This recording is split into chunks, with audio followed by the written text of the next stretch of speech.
that. This morning, I'm really glad to be with you this morning, and we're going to walk together through one chapter, Acts chapter 12, and I hope you have a copy of the scriptures. If you do, go ahead and turn there. I serve in a very large church in North Carolina, and we are on various teams inside our staff, and I, several years ago, served with a leader. I'm on the discipleship team. So I serve, a part of my duties is to serve in everything we do to try to develop disciples of the adults. I'm on the adult discipleship team. So several years ago, I had a leader who led that team, and he loved to begin all of our meetings with kind of an icebreaker or a game. Now, I'll just tell y'all straight up, I don't like games. I don't like board games. I don't like card games. And wouldn't you know it, I'm married to a woman who loves games. All right? God just does that to you, all right? So we would start these meetings with games, and he would do some kind of icebreaker.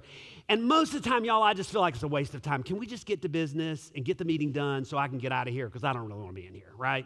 Anybody else in the room besides me like that, okay?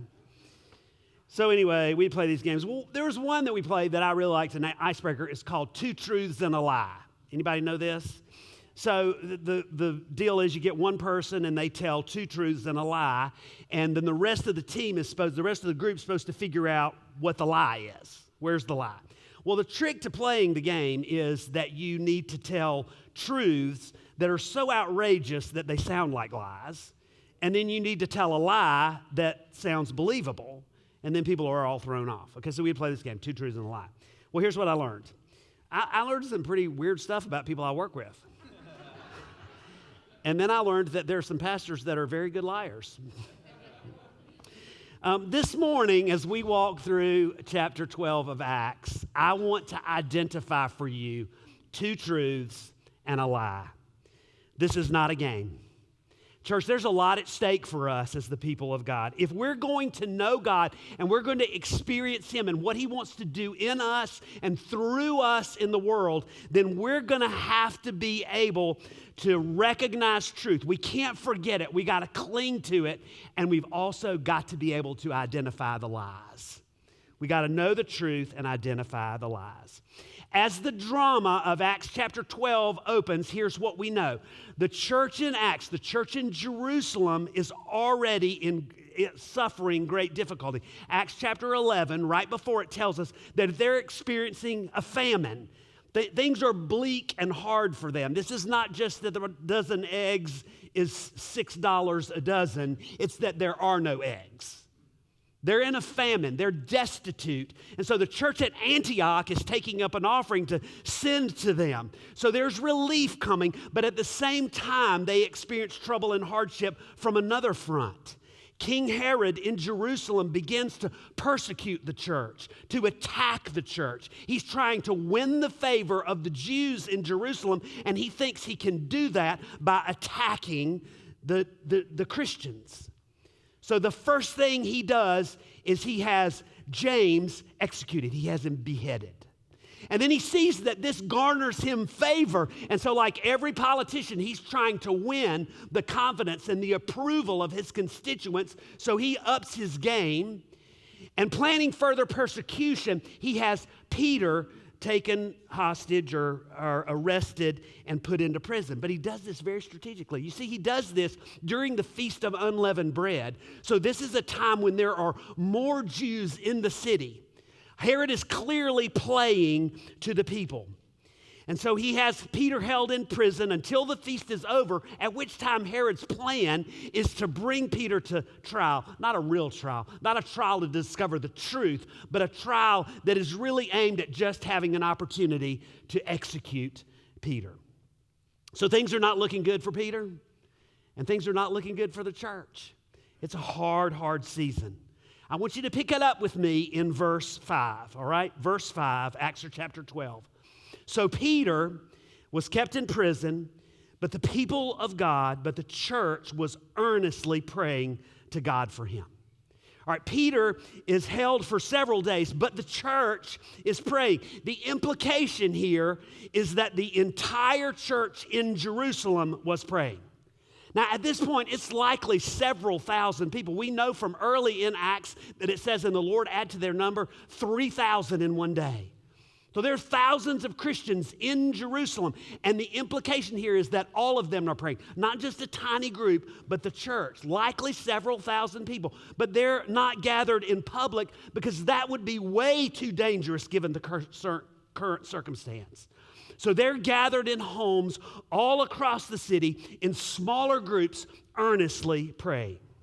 Verse 6, the night before Herod was to bring him to trial, Peter was sleeping between two soldiers, bound with two chains, and sentries stood guard at the entrance. All right, it's likely Peter knew what was coming. Peter's not in the dark. He's not a fool. He knows where this is headed. He knows what's coming, and yet, chained between two soldiers with multiple guards standing at the gate, Peter sleeps. I thought about that when we sang this morning, or when our brother read, and the peace of God that passes all understanding. Peter had the peace of God, guarded his heart and his mind. Peter's asleep. Y'all, first of all, I'm going to be straight with you. I have a hard time going to sleep if my wife is touching me. We have a king-size bed for a reason. All right? I'm like, I just don't touch me. There's a time for that. This is not it. All right? I'm trying to go to sleep. So the idea of sleeping chained between two dudes is beyond my ability to comprehend. Like, I'm not getting that. All right? Never mind the whole psychological turmoil of impending doom. Like, you got something running through your head. You think something bad's going to happen. Tell me you can go to sleep. You think tomorrow you're going to lose your job. You think tomorrow your wife's going to walk out the door. You think tomorrow everything's going to fall apart. You going to sleep? No, and yet in this situation, Peter's sound asleep. He is knocked out. Verse 7, suddenly, an angel of the Lord appeared and a light shone in the cell. He struck Peter on the side and woke him up. Quick, get up, he said.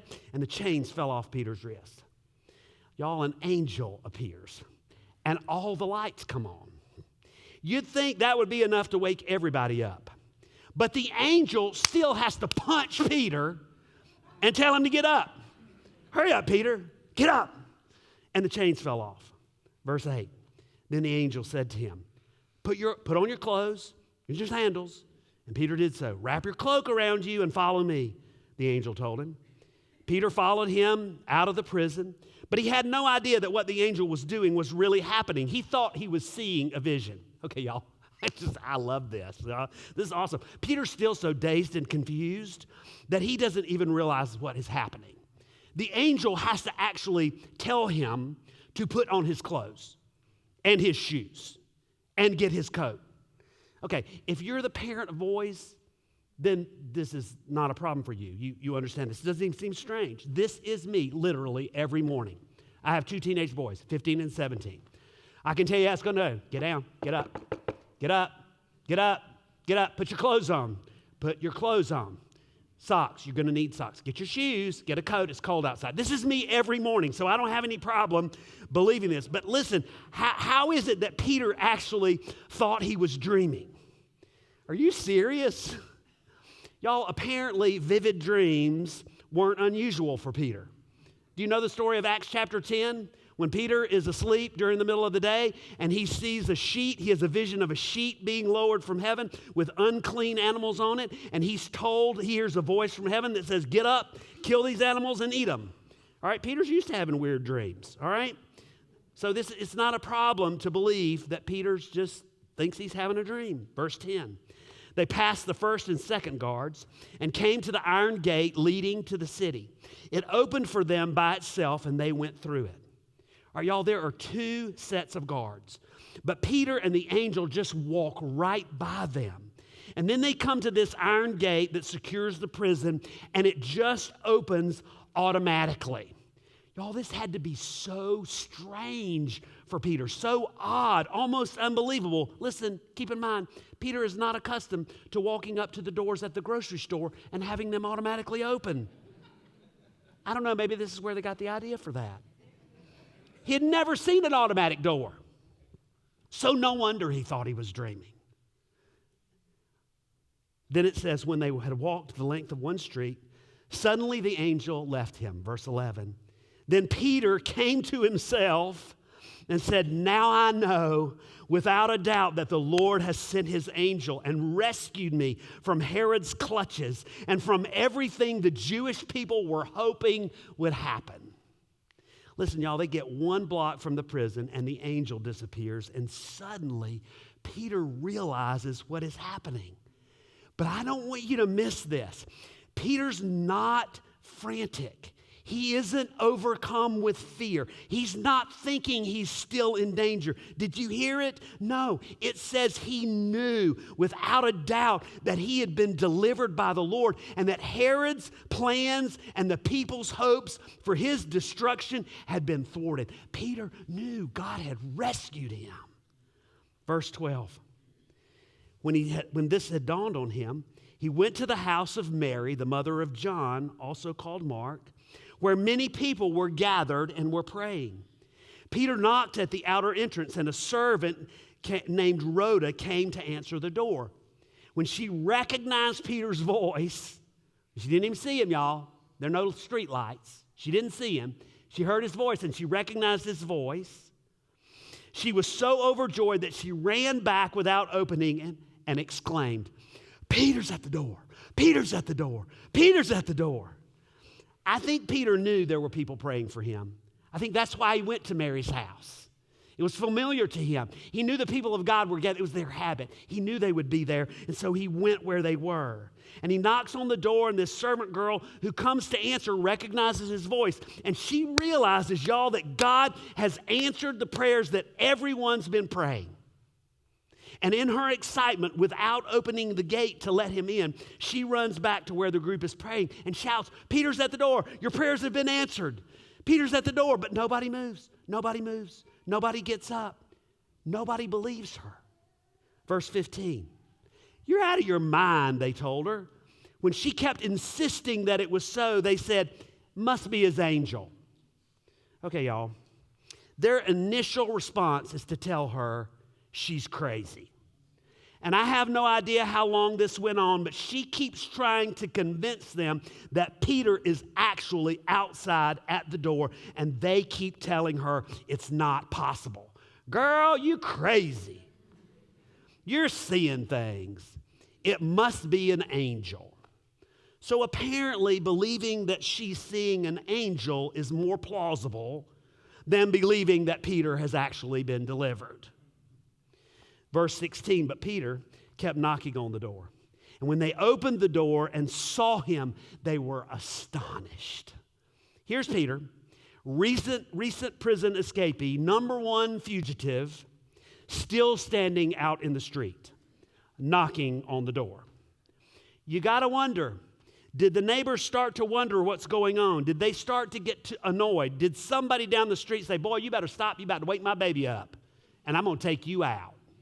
Anybody that got babies understands that? Don't wake my baby up. Because apparently he was knocking loud enough to get the whole prayer meeting crowd to finally come to the door.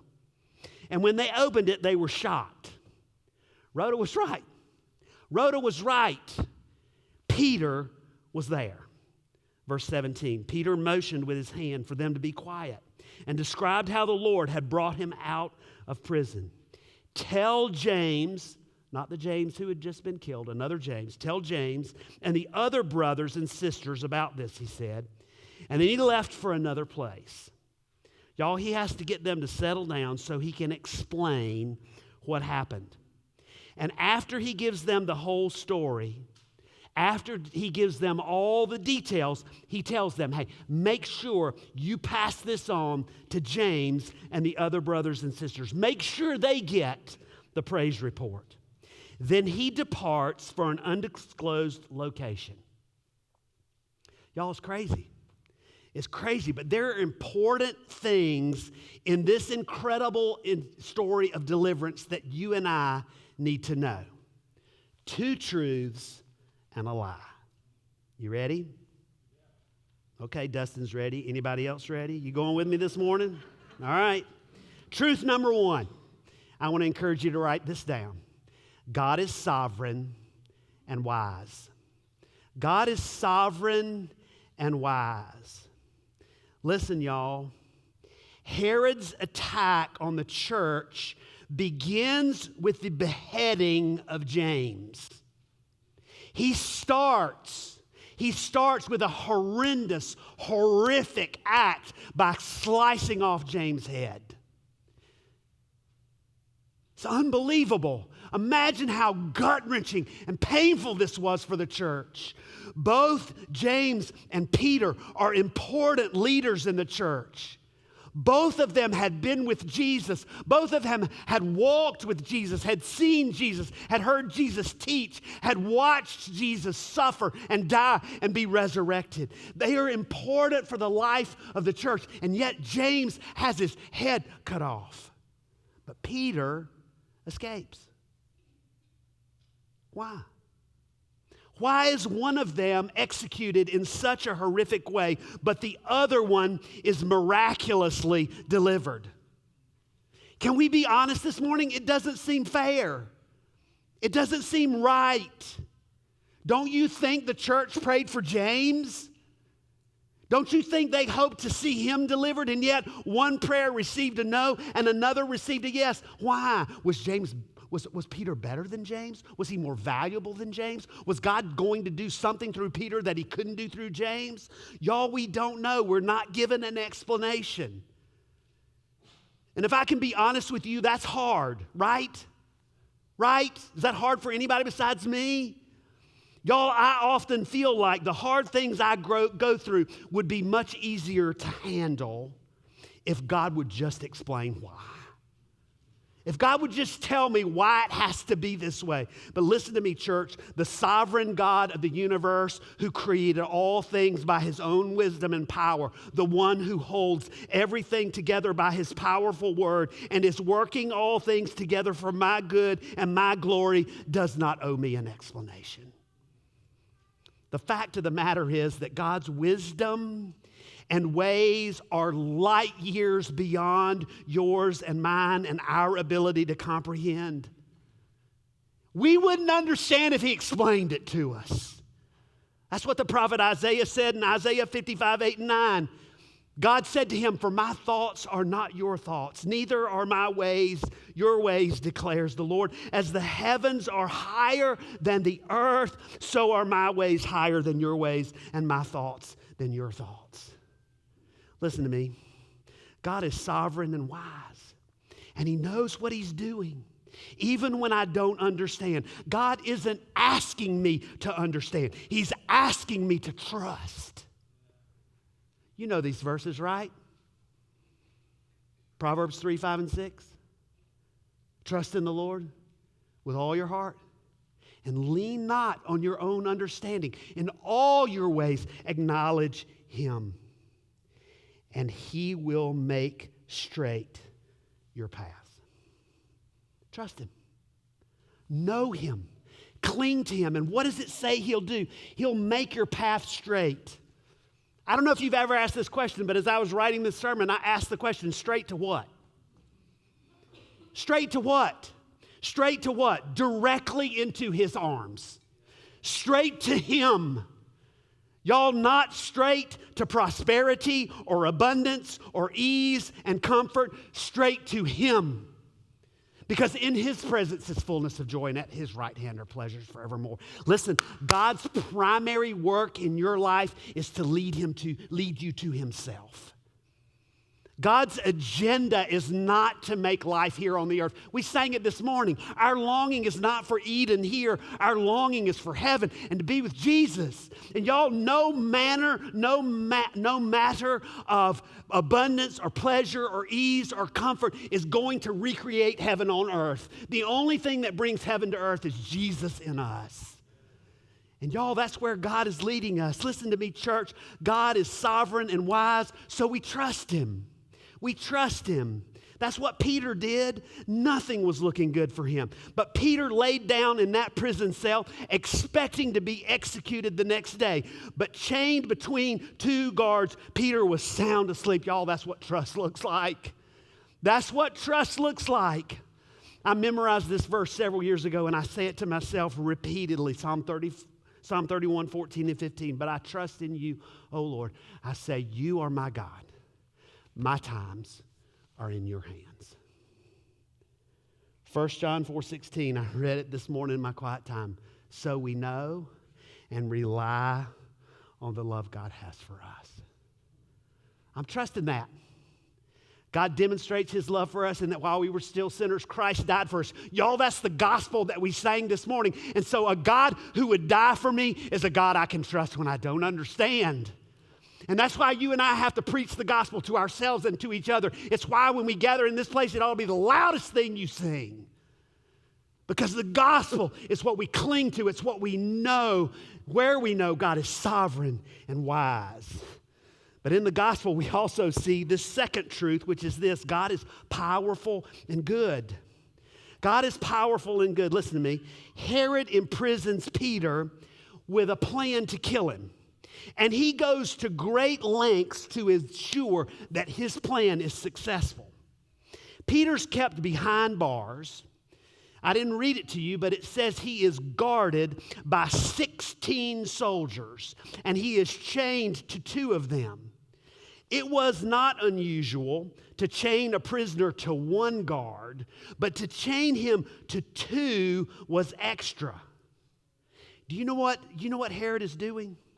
Herod's trying to demonstrate his power, his strength. He's trying to ensure things by his own strategy. But none of this is a match for the power of God. God delivers Peter, and ultimately he slays Herod. Do you know why Herod was persecuting the church? He was trying to shut down the gospel. He saw the gospel as disruptive. Herod's attempt was to squelch the work of God through the gospel. And he did it by a show of power. And yet he was no match for God. Do you know that the end of the story, the end of this chapter says that Herod dies, but the gospel goes forward? Listen to me, church. We are in great danger when we think what is going to work for us is our own strategy. Peter tried his power. And I can tell you that as a pastor and a dad, I have often tried to operate in my own strength and my own understanding, and none of it gets me anywhere.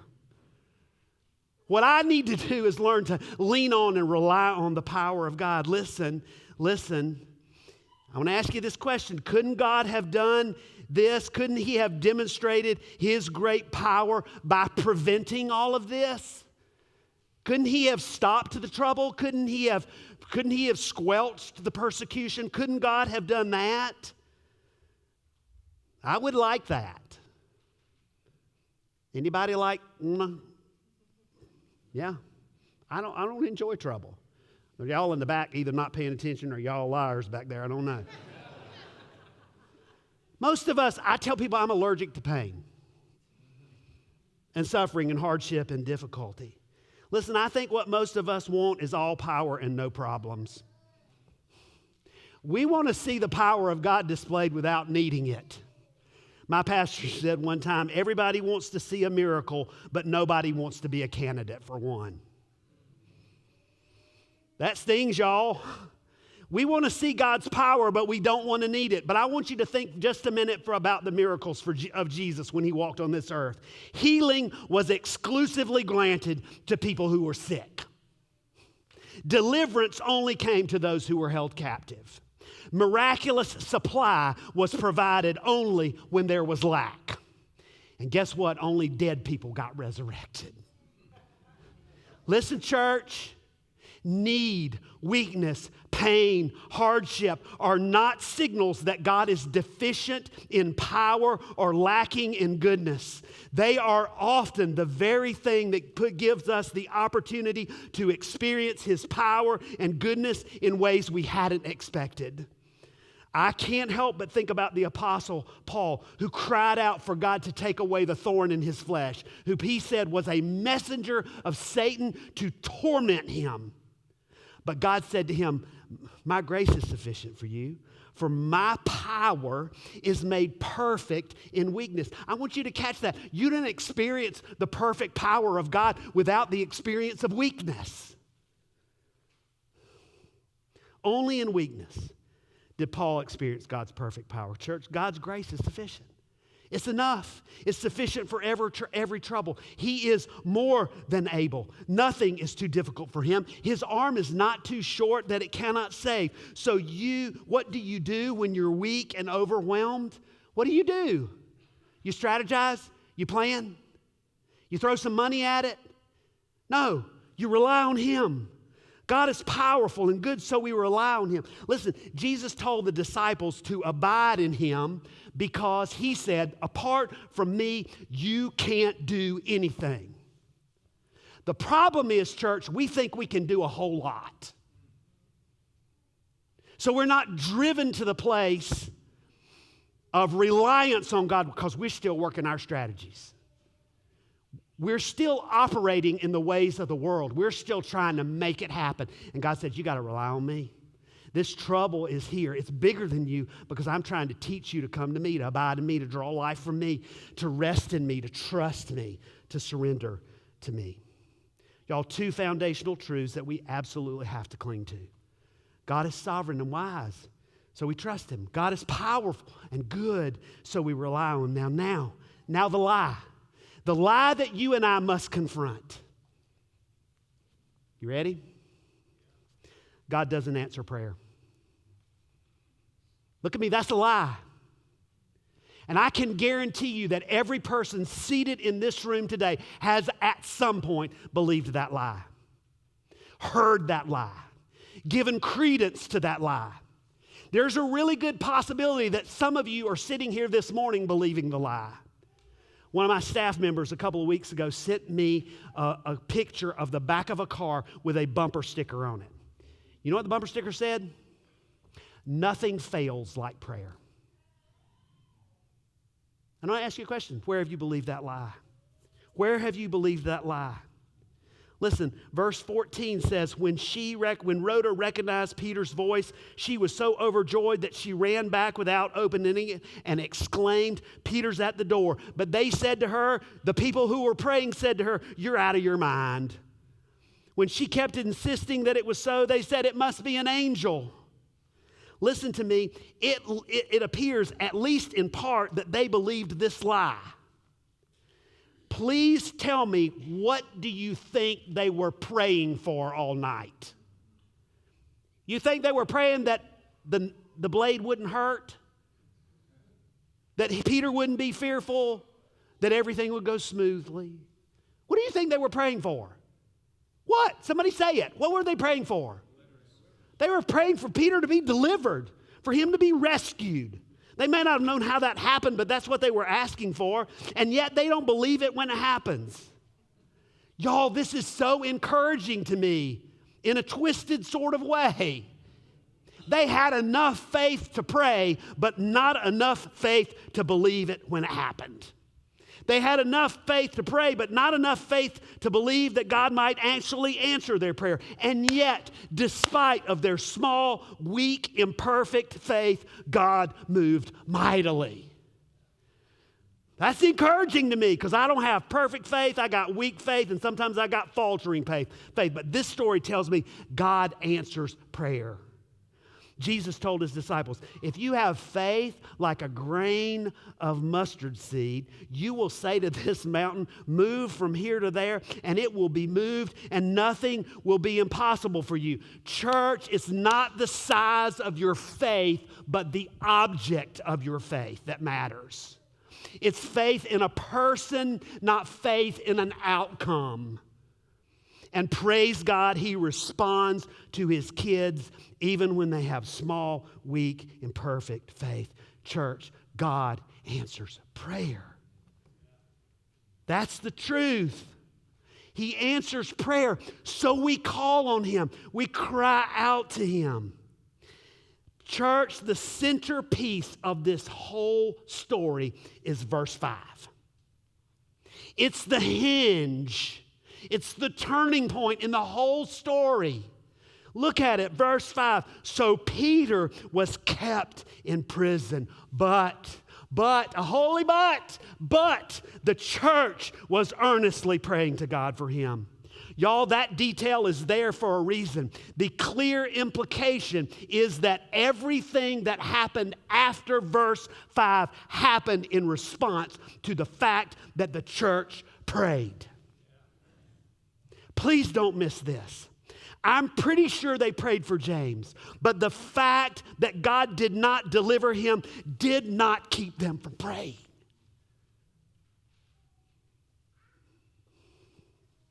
So I want to give you this morning 4 principles that you and I need to practice if we want to experience this. Does anybody in the room want to see this happen? Anybody want to see people delivered? Anybody want to see people healed? Anybody want to see the gospel go forward and transform Fort Wayne and Indiana and the United States and the world? Anybody want to see that? Then you're going to have to pray. Because I'm going to tell you that everything God does from this point forward will hinge on this. Either the people of God are earnestly praying or they're not. God said to the prophet Jeremiah, call to me. Call to me in the day of trouble. Call to me and I will answer you and you will honor me. Y'all, we got to be people who pray. So here they are, 4 principles. Number 1, write these down. You're not going to remember them, and if you don't remember them, you're not going to do them. And then you're going to wonder why God doesn't move. Ain't going to be my fault. I told you the truth. You ready? Be devoted to prayer now. Be devoted to prayer now. Listen, it says the church was earnestly praying to God for him. The church in Acts, y'all, was accustomed to praying. It was their habit. It wasn't just crisis management. Acts 1:14, they all joined together constantly in prayer. Acts 2:42, they devoted themselves to prayer. They prayed diligently, faithfully, in the midst of persecution and pain because they were accustomed to praying. The well-traveled path is easy to find in the dark. Listen, if you're accustomed to walking into the presence of God and laying hold of the throne of God and crying out for mercy and grace on a daily basis, on an hourly basis, then when you get in trouble, it will not be hard for you to find your way to the place of prayer. I jokingly say at this point in my life, I can find the bathroom in the dark. It's a well-traveled path.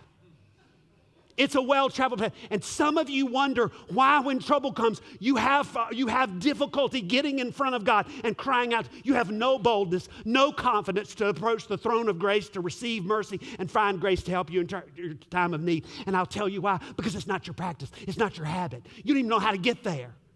So be devoted to prayer now. Be devoted to prayer now. Make it a habit to frequent the place of prayer every day, all through the day. Be devoted to prayer now. Start now. The second one is this: pray together. Pray together.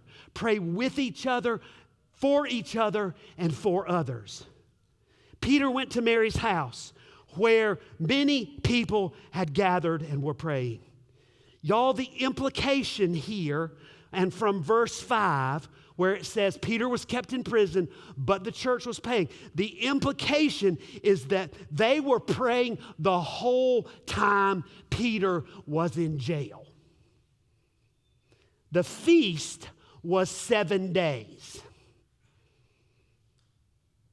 So they're not just praying through the night. They've been praying all week long. They gathered to pray. I'm going to ask you a question. Could this church do that? Some of y'all can't pray for 5 minutes. How are you going to pray all through the night? How are you going to pray for an extended period of time and lay hold of the throne of grace?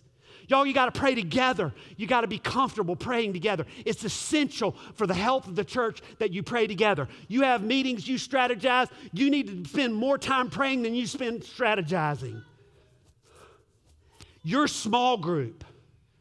What about if you set the study aside for one small group night and you just prayed the whole hour? That you ought to be discipling each other in how to pray. You ought to be praying together and learning and growing as you pray together. Jim Cymbal, a pastor in New York at the Brooklyn Tabernacle, says this: you know how popular the pastor is by how many people show up on Sunday morning. You know how popular Jesus is by how many people show up to prayer meeting.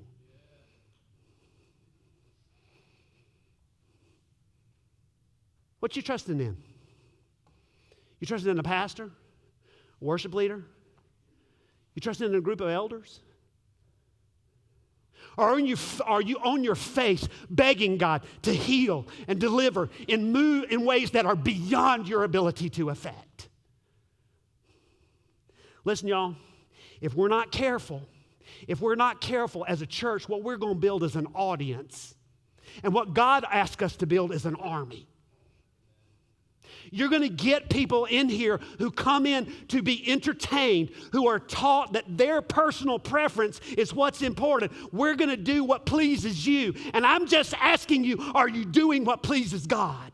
Do you know what pleases Him? Do you know what delights Him? Do you know that He has called you to come and die, to deny yourself and follow Him? Jesus didn't say, come to me and I'll give you everything you want and I'll make life work out great for you. He said, come to me, suffer and die. And if a man tries to save his life, he'll lose it. But if he loses it for my sake, he'll gain it. Y'all, we got to be people of prayer. We got to pray together. Listen, your private prayer life is essential and important. We know that. But listen, Jesus he instructed us to pray in secret. Matthew 6:6, He said, go into the closet, shut the door, and pray. But He also said that we should pray together, that we should agree together in prayer. Y'all, there is so much encouragement and hope and faith that comes from praying together. We're told to bear one another's burdens. That's not just paying bills and fixing stuff. That's praying for each other. Let me ask you this question. Do the people in this church know what you're struggling with? Are you asking them for advice or prayer? Y'all, we got to be people who pray. We got to pray together and with each other. The third thing is this: you got to watch for God to answer. You got to watch for God to answer. Y'all, I love this. Verse 15, I told you. They said, you're out of your mind, girl. You're out of your mind. Listen, you and I should expect God to answer when we pray. He promised that He would. But listen to me, He might answer in a way that is completely unexpected and entirely different from what we wanted. But He does answer, and we should be alert and expectant. That's why Paul told the Colossian church in Colossians 4, verse 2, devote yourselves to prayer, being watchful and thankful. Okay, I'm going to ask the question again. Watchful for what? And thankful for what? Devote yourself to prayer, being watchful and thankful. Y'all, I don't think it's rocket science. You're watchful for an answer. You're watchful, you're alert, you're ready to see God move, you're believing, you're expecting God to do something, to act, to reveal Himself, to speak. And what are you thankful for? Listen, you're thankful for the answer. You're thankful for God's response. You're thankful for the move of God that you prayed for and you saw and you gave Him thanks for. Be devoted to prayer, being watchful and thankful. And then the fourth thing is this: you got to tell the story. Tell the story of how God moves. Tell the story of how God moves. Peter described how the Lord had brought him out of prison. And then he said, tell James and the other brothers and sisters about this. Why? Peter told them in detail how God had moved. How do we have these details? Well, there was a reporter standing outside the prison cell and he watched it all happen and took it down. No, we know it because Peter told them. Peter described for them what happened. He didn't take any credit for his escape.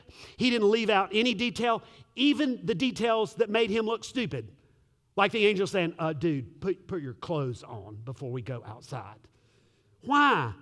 Because the details of how God moves are intended to stir faith and hope in us. And y'all, when we don't remember the details and we don't tell them to each other and we don't recount them, all of us lose faith. All of us lose hope. I need to hear your stories. You need to hear mine. And we need to give glory to God for how he moves, because that is what convinces us that God is wise and sovereign and powerful and good, and he answers prayer. Y'all, I can't think of a better way to motivate people to believe in prayer and get on their knees than telling the stories of what I've seen God do in answer to prayer. I don't have time to give you this morning. Give them to you this morning. But I got a list of things. And I was listening to it this morning as I was getting ready in the shower in the hotel. I hope the people the room next to me enjoyed it. It's a song we sing at home. The little bridge says, I sought the Lord, and he heard, and he answered me. That's why I trust him. And you got to tell yourself that story. You in the middle of an unanswered prayer, then you tell the story of how he's answered a prayer.